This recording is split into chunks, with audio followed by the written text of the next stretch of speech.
Welcome to the Midnight Lounge. You can come on down to the Midnight Lounge. Sit on down, have a drink. You're at the Midnight Lounge. Take off your pants at the Midnight Lounge. Yeah. Hello, Midnight Crew, and welcome back for another episode of the Midnight Lounge. We are back at it again. We just gonna keep on going.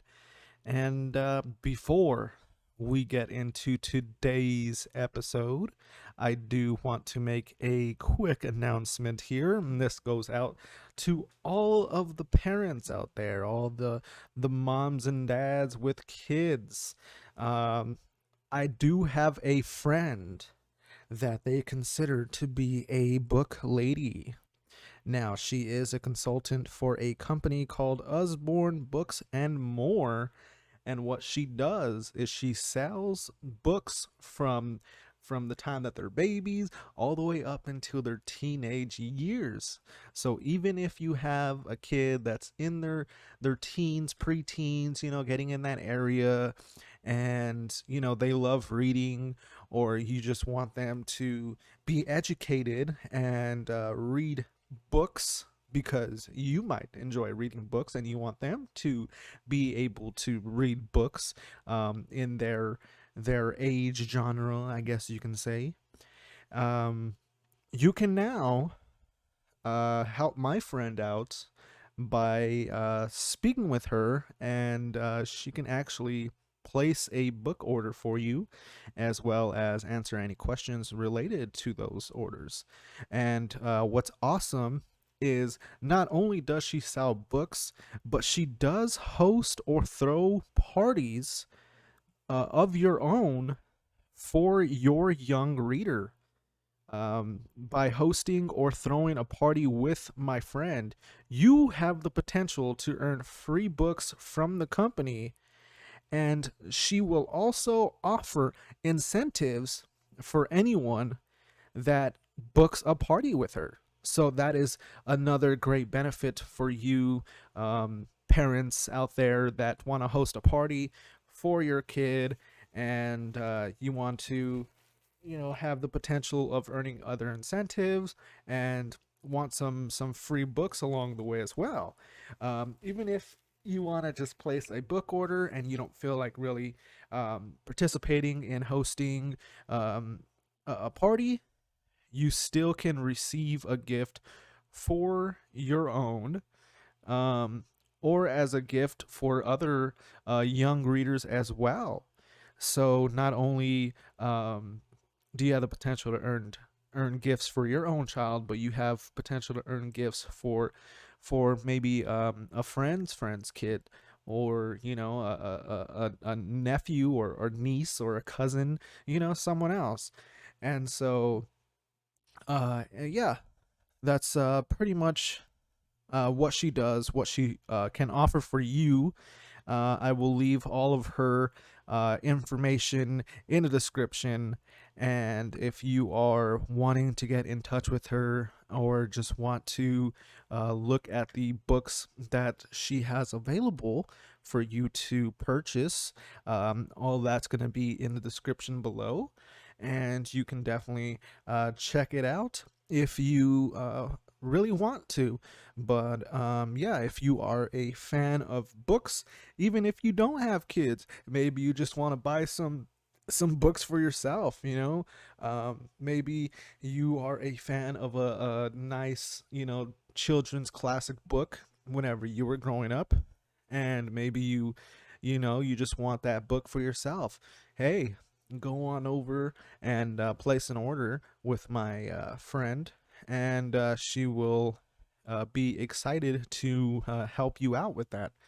So yeah, but that's going to be all for that announcement. Now we can get over to our scheduled programming for today, and we are going to be talking about the gaming industry and how much the gaming industry has really changed and evolved over the years.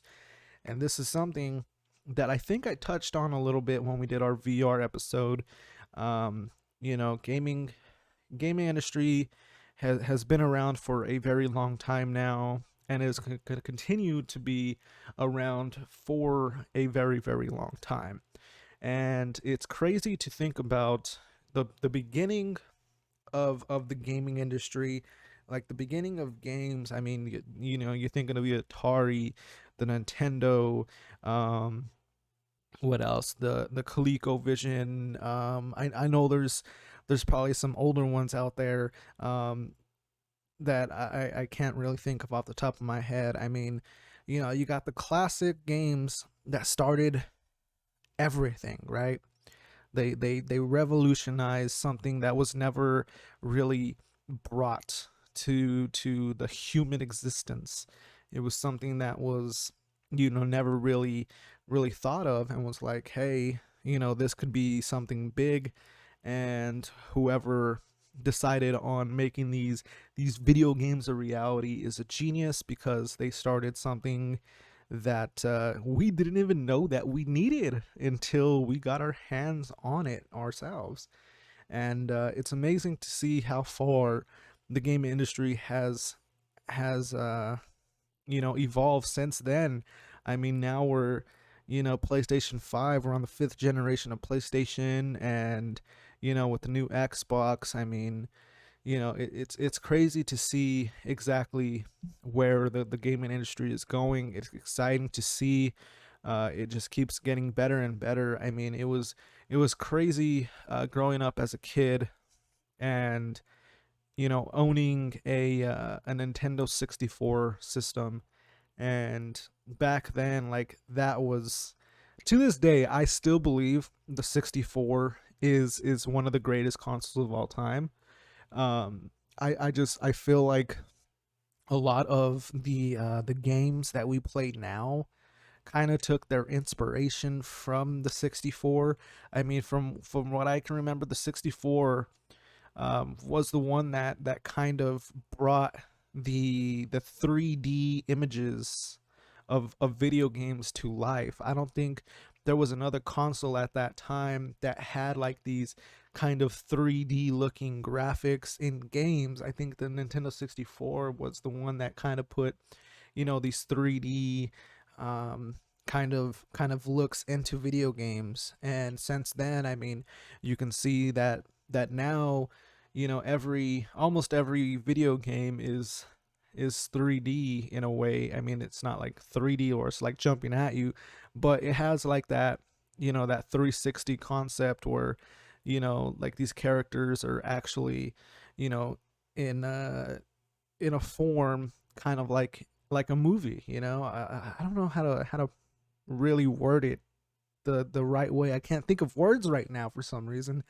Um, but you guys know what I'm talking about. The graphics just keep getting better and better as generations of consoles come out, and new games are developed. It's crazy to really think about, you know, the way that graphics have evolved over time.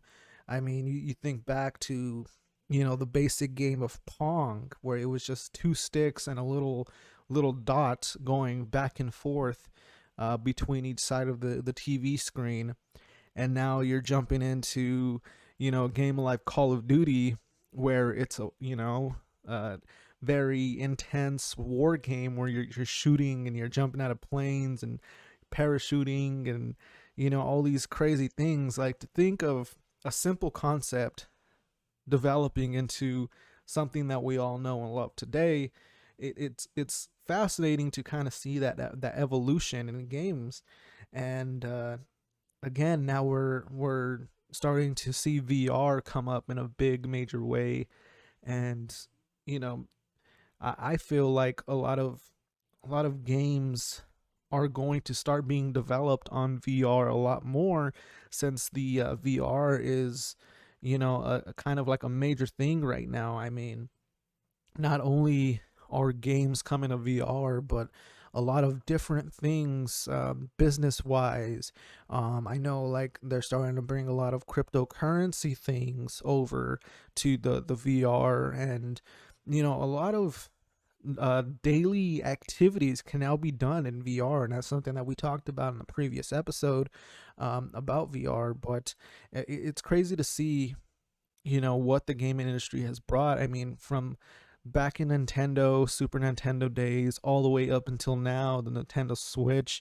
I mean, we saw the evolution of there, where Nintendo thought of an idea of a portable gaming console and brought it to life. And now we know it as the Switch, where you can either play it where it's docked and plugged in, and you can play it on the TV, but you also have the capability of playing this console in your hand wherever you want. You don't have to be constrained to having it plugged in all the time, kind of like, the PlayStation and Xbox, where you have to have it plugged in all the time. I think it would be amazing to see PlayStation and Xbox kind of do that same concept, but in their own kind of style and format there. I think it would be amazing to see. I know PlayStation had the PSP and the PS Vita, and the PSP was great. Don't get me wrong; it was very, very great for what it was at that time, and it's still kind of pretty cool to really play with and think about.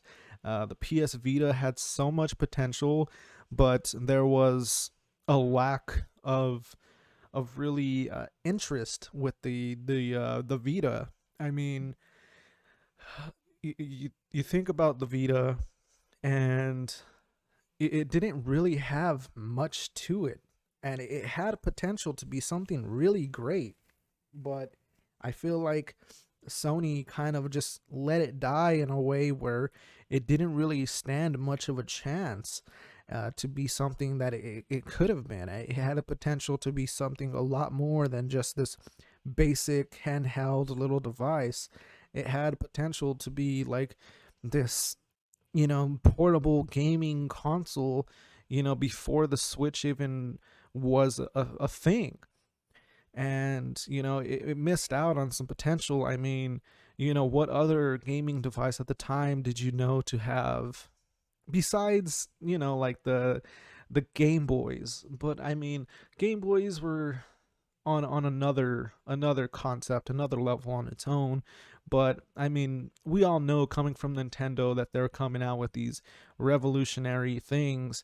But whenever Sony tried doing it and tried doing their own twist on this portable gaming device, and they kind of just flopped it. The PSP was great; it had a ton of games, and it was very supported. And I believe the PSP brought a lot of inspiration for the PS3, if I'm not mistaken. I believe the UI system of the PSP was kind of implemented into the PS3, and then they used that PS3 interface to kind of announce the PS4 interface. I mean, they were kind of very similar to each other. I believe they were just reversed in a way where, on the PS3 you kind of had to go to the left side in order to scroll through your different things, music, videos, settings, things like that. Whereas PS4, they kind of reversed it, where you had to scroll to the right in order to get to all your games and library and settings and all that stuff. And they're continuing that kind of UI system now with the PS5. But with the PS5, they kind of implemented it in a way where there's a lot more functions and a lot more settings in your home screen than you had in the PS4. And to me, I personally love the way that the UI system is on the PS5. There's a couple things that I would change, because I mean, starting off, when I first got my PS5, it seemed a little confusing at first. There was a lot more settings than I was used to seeing, and it was kind of like overwhelming, because I mean, you got all these different buttons and functions, and some of them were like, okay, what is this? Like, what does this do? And you had to kind of click it and try to find out what it does. And it wasn't very user friendly to start out with, but over time you kind of just learn how to really deal with it and just play around with it until you got used to it. And now that it's been it's been about a year since I've had my PS5, and now I know the ins and outs of the PS5 now, and they're still bringing out some new features to it every now and then too. So I think that's really awesome. The Xbox, again, Xbox has changed the game too with bringing mobile gaming into existence, where you can now play Xbox games on your phone. You don't have to actually own the console. You don't have to own a PC in order to play Xbox games. You can play it straight through your phone by using their Xbox cloud system if you have Xbox Game Pass. I don't know why I said it like that. Game Pass. But um, I personally I love Xbox Game Pass. I do play a lot of Xbox on my phone. I do own a PC, so I do play some Xbox games on my PC as I do own an Xbox console itself. And so I'm able to kind of experience the best of all three worlds in that aspect. And I wish that Sony would kind of do the same, where they would, bring out this mobile gaming thing for PlayStation as well. I know that PlayStation had just announced a new kind of tier system for their PlayStation Plus, which is like their own gaming subscription. And I feel like now would be the right time for them to actually announce some type of like mobile gaming kind of experience. I mean, we're now in a generation where pretty much our daily lives are on our phones, and we're just always connected to our phones. So why not implement a system where we can take our PlayStation games anywhere that we want to, as long as we had that active PlayStation Plus subscription? I mean, it would just make sense in today's time, but PlayStation hasn't really announced any plans for that, as far as I know. I just think it'd be a really cool concept. And, now that the Switch is starting to take off with their own kind of thing, I mean, they're bringing out, their own version of like this DLC, kind of like add-on pack for your online subscription, where they're bringing these emulators and DLCs for these different games.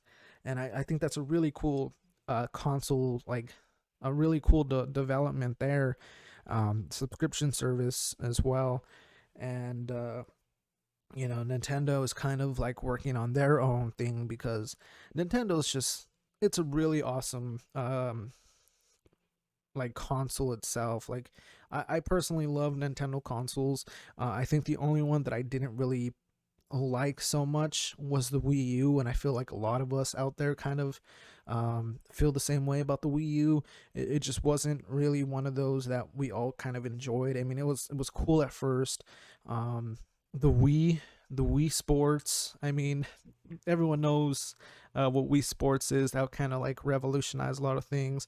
The Wii itself was just really cool. I mean, you had these motion control controllers that were like, you were able to actually, move around and do stuff. And it was kind of like the first of its kind, where they kind of implemented that into what we now see as the Switch, the Joy Cons. And so I think that kind of revolutionized the way that the controllers for the Nintendo systems were kind of, brought up now. Now we see that the Joy Cons are now kind of like the same way as the Wii system was, but just a little bit better. And it's crazy to see that the development of these consoles are just, they're getting better and better with time. I mean, now we're seeing the Switch Pro, because with the regular Switch, you had like this little smaller screen that I wish at the time was a bigger, and they fixed that, and they brought out the Switch Pro or Switch 2, whatever you want to call it, and they expanded the screen to be a lot bigger than the original Switch itself. And it made the screen a little bit brighter, made it a little bit more vibrant. And I like that concept, but not too much else changed, just the screen. The screen itself was changed, not really much else. So I feel like Nintendo it's still putting out things. I feel like Nintendo actually does listen to what people want and what people are asking for, whereas Xbox and PlayStation, they do listen, but it takes a lot for them to actually put their customer input into their actual consoles themselves. I feel like they kind of just lack with the ability of listening to their consumers a little bit, but they do try their best to kind of implement everything that people kind of are asking for. um, but it's crazy to see where the gaming industry is going, and I'm excited to see like where the gaming industry is going to be 20-25 years from now, where again I feel like a lot of these gaming companies are going to start making these games into virtual reality, where we might see like these bigger game companies like Call of Duty or Halo, or Super Nintendo games like Mario or something, like be implemented into the VR in some way, right? I know that they are currently in the process of bringing Among Us into VR, which I'm really excited for, because Among Us is a really good game by itself, just on the console wise. But I believe that it's going to be an even bigger thing in VR, a bigger type of game in VR, because it looks amazing, and I feel like it should have been in VR first.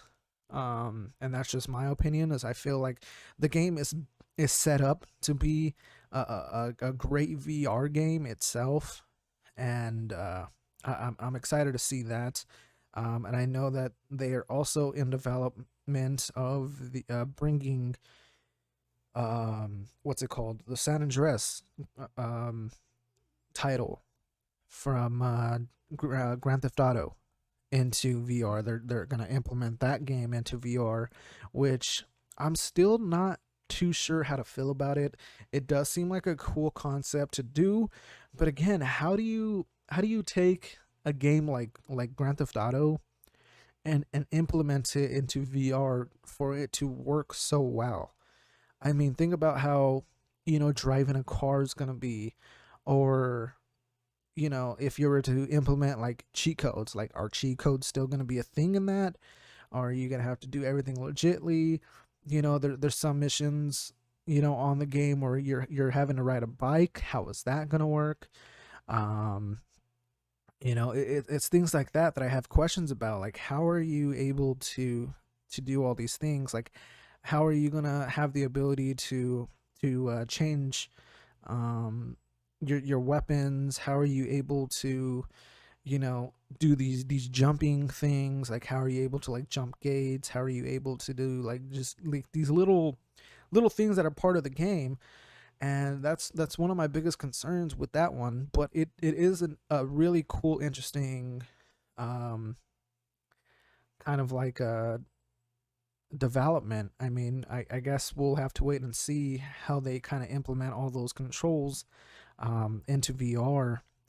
But yeah, there is a lot of questions to be concerned about when implementing like a big game like that. And it's crazy to see that these major games. I mean, San Andreas is a very classic game that I think a lot of us know by name and by heart. I mean, San Andreas was a big title back in the PS2 days, whenever PlayStation 2 was, very popular, and that was like the biggest console at the time. So it's going to be crazy to see how they implement it into VR. And like I said, I mean, I feel like a lot of other companies are going to start, implementing their games into VR in some uh, form or fashion.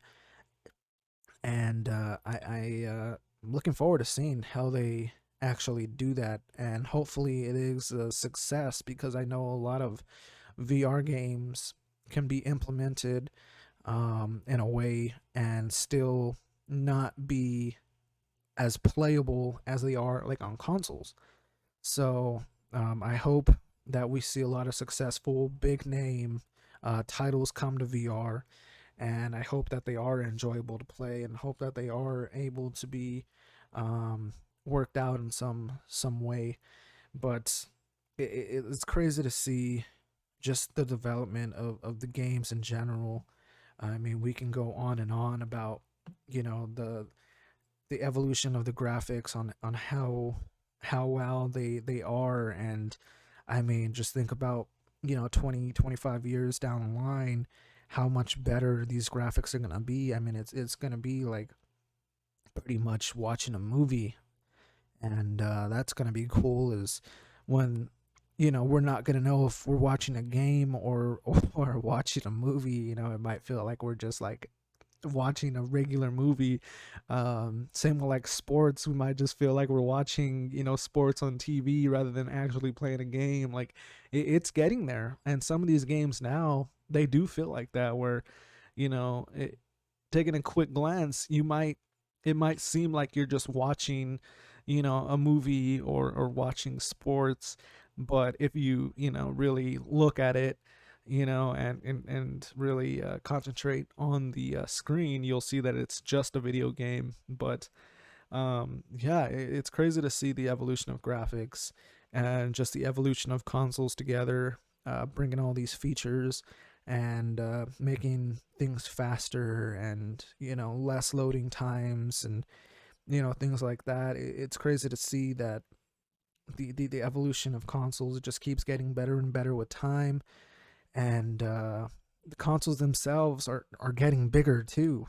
Like I hope that they kind of fix that, where they're able to, you know, make things better and faster, but not really expand the hardware, because I don't want this big giant backpack size of a monstrosity, you know, have to be plugged in somewhere. Like, it kind of just is very inconvenient to have something very big just, you know, plugged in all the time. Like, I would rather have like this little, you know, little console. And so I hope that they find a way to kind of just like bring down the size of their consoles in the future. But for right now, I don't mind it. It is kind of cool to kind of just look at the consoles themselves and see the designs of how they, you know, they designed it and everything. But I feel like the gaming industry is just getting started. I mean, now that, you know, VR is starting to be a big development, I feel like the game industry has a lot to learn through VR. And who knows, maybe consoles themselves will start implementing their own VR system. I mean, we see it with the PlayStation already, how they have their own VR system. I'm pretty sure Xbox is probably gonna try to implement their own kind of VR headset in a way. Maybe even do a partnership with Oculus or the HTC Vive or something. Maybe they'll have like a partnership there. As far as I know, I don't think they do currently, but I could be wrong, because I know Xbox has a very close relationship with Microsoft, since it is Microsoft based and Microsoft is computers. And I don't know, so maybe I could be wrong. Maybe they do already have a partnership with Oculus or something, but or not Oculus, it's not Oculus no more. The Meta headset, I guess. But yeah, it's crazy to see.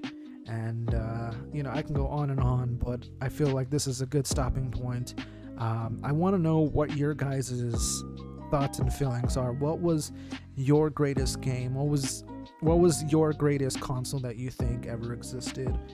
What games did you play growing up as a kid? I would love to hear all your guys' feedback on those questions. So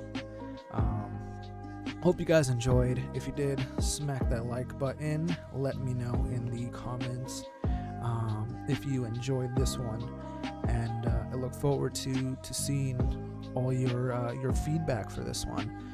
But until next time, guys, I hope you have a great day, stay safe, and I'll see you on the next one. Bye bye.